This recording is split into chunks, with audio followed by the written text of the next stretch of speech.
The problem that we're having with the state advocacy groups in Australia is really the same problem that people are having with the groups in the UK and America and all around the world as well. All these groups that started out to try and fight against the CFS and fatigue psychobabble and all the propaganda are now actually actively supporting it. Even worse though, all the legitimate research that is being done by the world's leading ME experts, that small but dedicated group of doctors who didn't fall for all the CFS nonsense, they just ignore. They ignore all the good research and they keep their membership ignorant of it as well.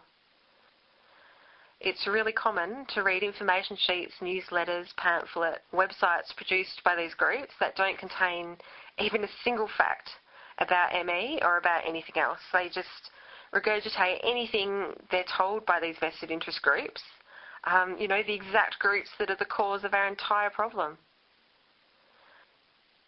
With a lot of the people involved, it's clear that they mean well.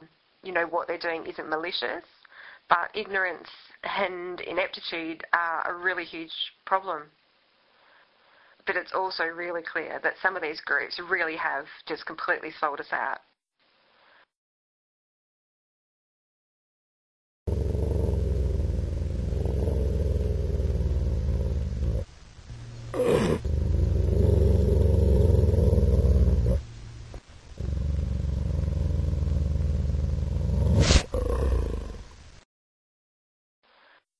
None of ththese groups are run by or for people with ME anymore.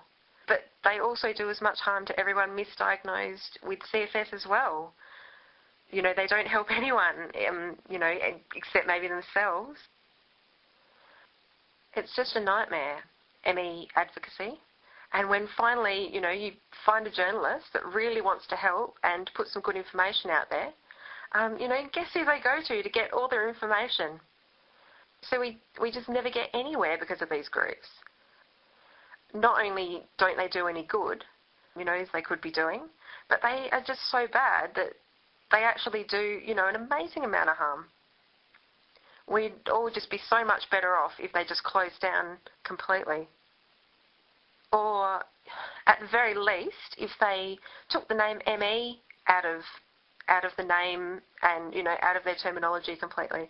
If these groups want to advocate for people with fatigue, miscellaneous fatigue states and psychological fatigue states and people with post-glandular fever fatigue syndromes, that is completely fine.